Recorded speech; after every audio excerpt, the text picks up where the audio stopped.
Alright, ladies and gents, welcome back to another episode of NASCAR Thunder 2003 Chase for the Cup with Jimmy Spencer. Today, we have reached the final race of this series, and that being North Carolina, aka The Rock. For context, Jimmy Spencer and Sterling Marlin are teammates, but they are both tied on amount of wins this season, so this race will decide our champion. So yeah, without further ado, let's get right into the final race. We're in Rockingham, North Carolina, home of the North Carolina Speedway for today's race, the Subway 400. What makes the Rock so tough, Barney? North Carolina is a fast track considering it's only a mile long. The corners are tricky though, and getting off them fast is the key to getting speed down the straightaways. Jimmy Spencer won 2 races in 1994, but wound up 29th in the standings. How does that happen? Well, he had 11 DNFs, that's how. Each time you fail to finish a race, it almost completely wipes out one of those good finishes. The points championship is all about consistency. Way back in 1976, Bill Elliott made his first Winston Cup start here at The Rock, earning himself $640. He finished 33rd that day. Today, the 33rd place finisher will bring home over $40,000. NASCAR sure has come a long way, hasn't it? Jeremy Mayfield changed teams after the 2001 season, ending a 4-year tenure with Roger Penske. A lot of people, Ray Evernham included, believe Mayfield still has a lot of untapped potential. He certainly has shown flashes of brilliance in the past. Maybe he can put that number 19 Dodge in victory lane today.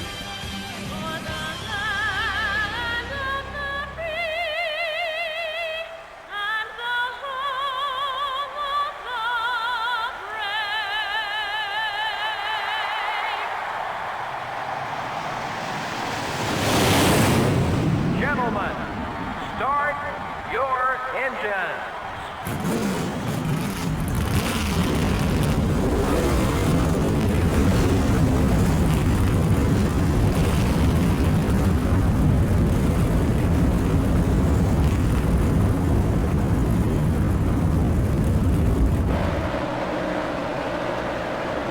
Well, here's the starting lineup. Starting out front are the Target Dodge and the UPS Ford.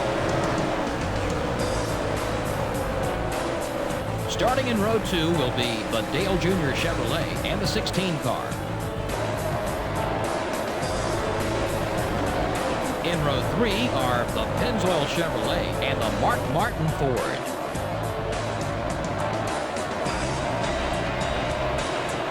In row 4 are the Ganassi Racing Dodge and the 55 car. Alright, then here we go for the final race of the 10-race chase, and we're green here at Rockingham. Good getaway again, as Jimmy Spencer claims his, what was this now, 7th pole of the series. Well, you start to gap Dale Jarrett here from 2nd place. Here we go, get a good exit off of 4, and we're starting to gap him a little bit. Starting Marlin started in, I believe, 6th or 5th, somewhere around there. Maybe just outside the top 5. And he's going to try and work his way up to 2nd, but right now we're mainly focused on trying to keep this lead for as long as possible, as we're here for 98 laps around Rockingham. Looks like me and Dale Jarrett have already pulled away from the rest of the field here. Now, I don't know if the AI checkup going into 1 like the AI do in 2004, NASCAR Thunder 2004, so I'll definitely try and keep a keen eye out for that kind of, not bug, but like just AI tendency. So far, we've led the first 4 laps here at Rockingham, so I'm going to try and keep my head down and set some quick lap times. Now, I want to ask you guys, what was your favorite part of this championship playthrough? My favorite part was when we went with 3 wins in a row at, I think, let's see, Indianapolis, Talladega, and I think it was Auto Club after that. I think it was 4 in a row, actually, so it was Brickyard, Talladega, forget the racetrack that was after that. Then Auto Club. Maybe. It might have been either 3 in a row or 4 in a row. I can't exactly remember, but that was my favorite part of the of this playthrough. What was your guys' favorite? Let me know down in the comments below. But other than that, we're just built a pretty solid lead on Dale Jarrett here. Got about like maybe a 1.5 second lead on him after 11 laps already. So looking like we got probably the fastest car here. Hoping to cap off this championship run with a W. Alright, so we're now starting to catch the back of the 36 of Ken Schrader right here. And you'll probably start to notice that the game is going like slow motion and speeding up for some reason. That's because the game is, or the computer is trying to, I guess, load up like all the cars in front of me or whatever. It's, I guess, making it hard for the computer to load up or whatever. So you'll see every now and again that it'll like be slow and then it'll speed up. And it's just part of the game speed or whatever. It's just the graphics, the quality of graphics I have in this game is just too much for my computer right now. So I'll try the best I can to work my way through traffic and try and mitigate that problem with my computer. Alright, come on, Elliott Sadler, please move out of the way. Please. Alright, thank you, sir. Now we're working on lapping, it's like Greg Biffle, Shane Hall, I think. And maybe Jeremy Mayfield up here. Yep. Oh, push it 3 wide there for a second. Didn't want to fully commit. I don't think it's really worth taking a risk putting it 3 wide with some lap cars. They're beating and banging up there. I saw a little bit of sparks flying coming out of turn 4 to try and methodically make our way through these guys. But they're actually going 3 wide right in front of me. A little contact there with Mayfield and Shane Hall again. And try and sit back and wait for one of these guys to make way for me. And it looks like Greg Biffle was the guy to do so. And try and go 3 wide here. Now 2 wide. And it looks like we're able to clear Greg Biffle right there. Oh man, I got a little close there with the lap cars. Looks like we caught up to another gaggle of cars. Ricky Craven, Alan Kulwicki, looks like Steve Park right here.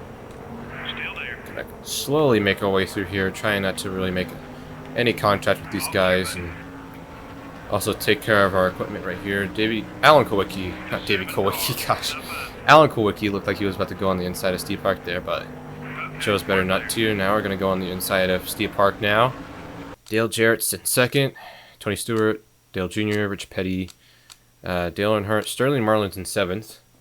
And Jimmy Johnson, Mark Martin, Jeff Gordon, you top 10. So looks like Sterling Marlin's got some work to do for the rest of this race. And actually, oh, okay. Okay, for a second I thought that I had them like all lapped down, but I was like, no, they probably haven't come across the line to start their 40th lap. So just gonna come up behind Matt Kenseth right here, about to lap him, along with Jeff Burton, and looks like Benny Parsons up there as well. Here we go on the inside of Matt Kenseth. Break a little bit early going to turn 1. Just gonna give us position up there. Now we work on Jeff Burton. Come off turn 2, gonna have to run on him.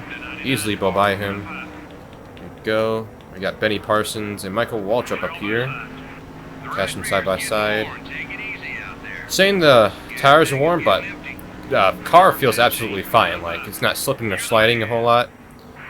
And again, I'm not really pushing it as much as I thought it would be at this track.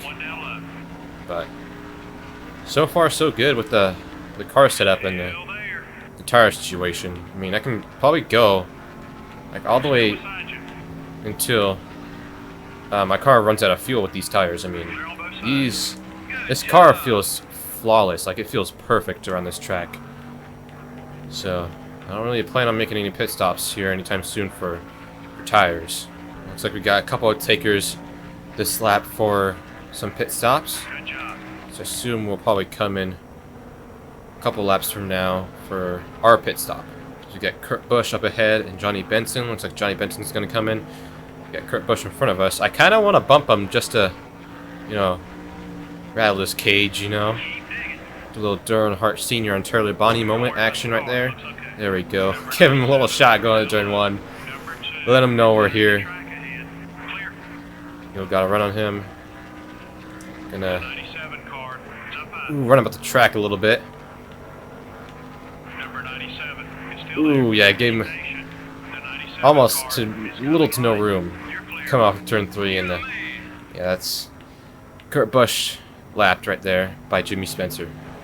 Oh, looks like we got Sterling Marlin right here, but he might have pit already. I'm not sure. Let me get on the front stretch and check it out. Actually, you know what? I'll wait and see if he passes me and then see if my position changes. No, he's a lap down, so I'll try and come in this lap, I think.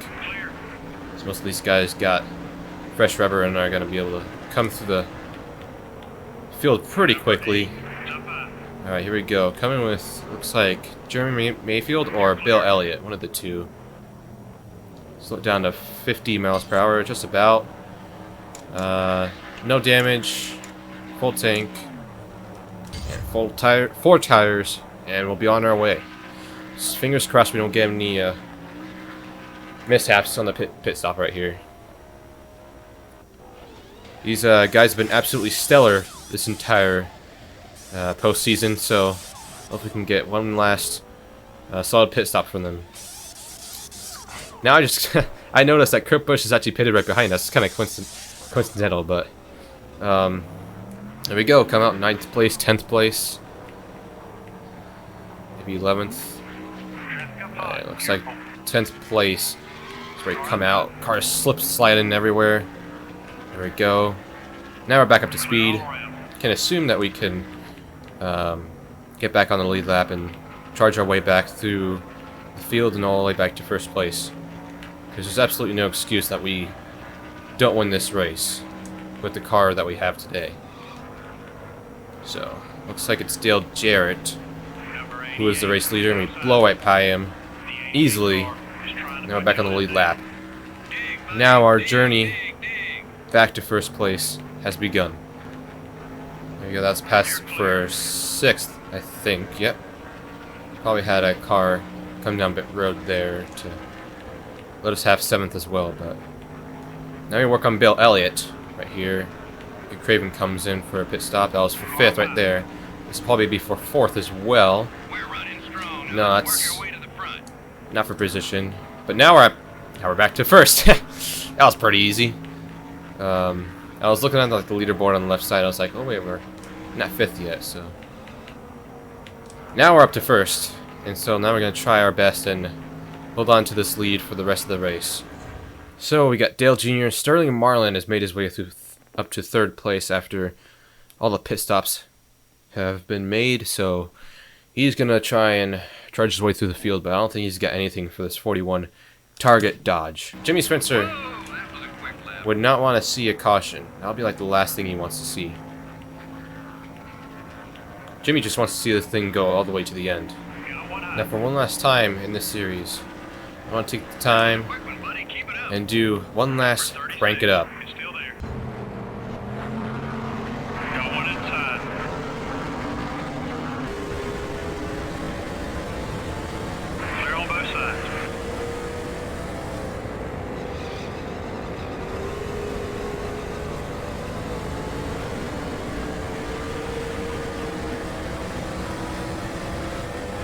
Keep it up.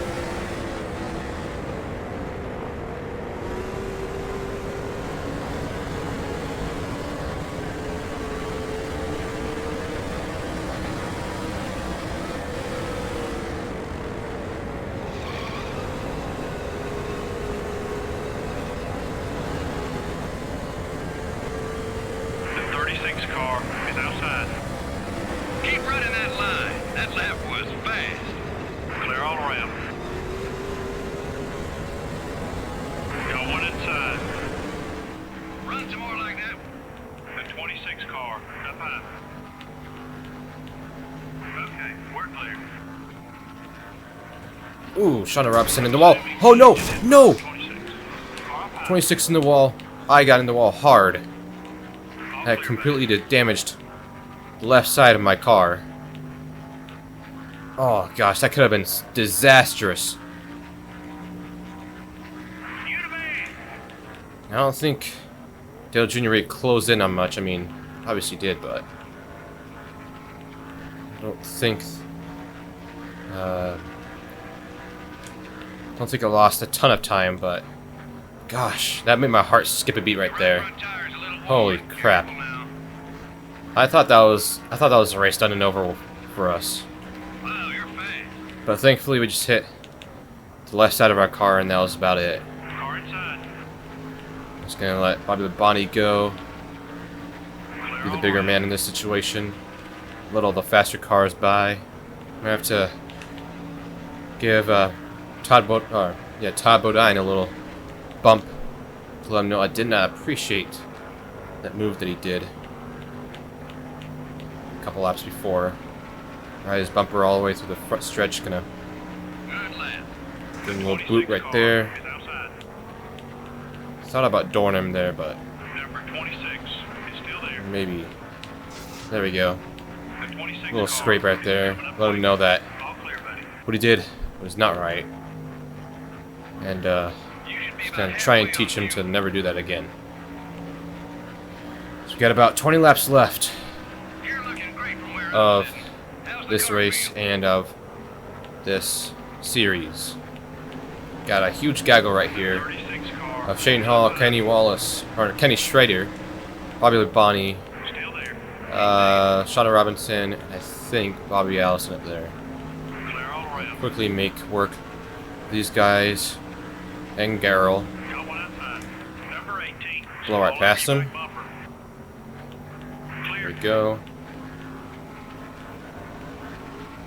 Hopefully it will be smooth sailing from here until the checkered flag. Now the question comes into mind, will there be a caution? Because we haven't had one this entire race. We almost got one when I made contact with Todd Bodine and hit the inside wall, but other than that, hasn't been really any signs of possible wrecks or cautions. So now that starts to come into mind if there ever is going to be one. Because you know what they say, it's never over until it's over. Come on to the back of the 21 car of Elliott Sadler. That's my best Elliott Sadler impression. So you gotta say it in, like Sadler and like the lure part, Sadler. You gotta say it as like a Sadler, Elliott Sadler. I felt like the last two laps I've saved fuel pretty well. Just got off gas like right here, getting into this corner especially. Save a ton of fuel. Able to hang with these guys as well. And I think we've saved quite a bit of fuel, but I'm gonna do it just for another lap or two, just to be safe. I think I'm good enough to the good. I'm good enough on fuel to start pushing again. Yeah, we are. Still says 4.2 on the fuel, so probably saved like a little bit too much gas, but still better safe than sorry, am I right? Alright, last two laps of this race and the last two laps of this championship series. Now I'm gonna be serious, I did not think that we'd be in the situation that we're in right now after like the first 2 or 3 races. If you remember, first 2 races we DNF'd out of, well, didn't DNF. First race we finished last, next 2 races we DNF'd. So now with 1 lap to go, Jimmy Spencer has put on an incredible charge in this championship series. I'm tying Sterling and Marlin with, I think, 3 or 4 wins apiece. So now, come off turn 4 for the final time, Jimmy Spencer is going to come to the checkered flag and win the Rockingham race and win 2002 Winston Cup Series Championship. Let's see who finished second here. Gosh, we finished so far ahead it doesn't even show. But we're gonna freaking blow this motor to pieces now. What an absolutely unbelievable run Jimmy Spencer had in the final 3 or final 6 races, I think, in this series. Absolutely burn thing down to the ground. Jimmy Spencer, you've earned this championship. From being possibly the down and out, and not looking like we'd be able to win this championship, we come through late season charge, and even Sterling Marlin coming into this race, we had to win in order to beat Sterling Marlin and win the championship. We've done so, and Jimmy Spencer is your 2002 NASCAR Cup Series champion. Alright, there we go. For the final time in this series, Jimmy Spencer is pulled into victory lane for, I think, his 5th win of this playthrough. Wow, what a unbelievable charge Jimmy Spencer put on towards the end of this championships run. I mean, words can't describe how I was able to pull that off. That's probably going to go down in history as the best championship run in NASCAR history. Probably better than Tony Stewart's run in 2011. But man, unbelievable. I just don't believe it. That's crazy. Like I said at the beginning of this series, the way we finished, I don't think we would have been able to win this championship. But it looks like Sterling Marlin dropped from 3rd place all the way to 8th place. Yikes. So late season falter by the 40 team let us capitalize and win the championship. Alright, well, with that said, that'll be it for this championship series. Jimmy Spencer is now 2002 NASCAR Winston Cup Series champion. I want to say thank you to everyone who's watched this series and supported every step of the way. I would not be here without you guys and all your support. So, yeah, Jimmy Spencer, 2002 NASCAR Winston Cup champion. Let me know down below what you guys want to see next. You want to see me do like a 2004 or NASCAR Thunder 2004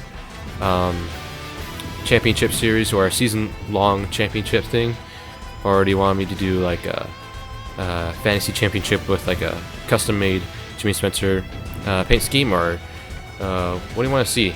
Let me know down below, guys. And that said, hope you all enjoyed the video. Thank you so much for watching the series. And until then, I'll see you guys in the next video. Have a good one.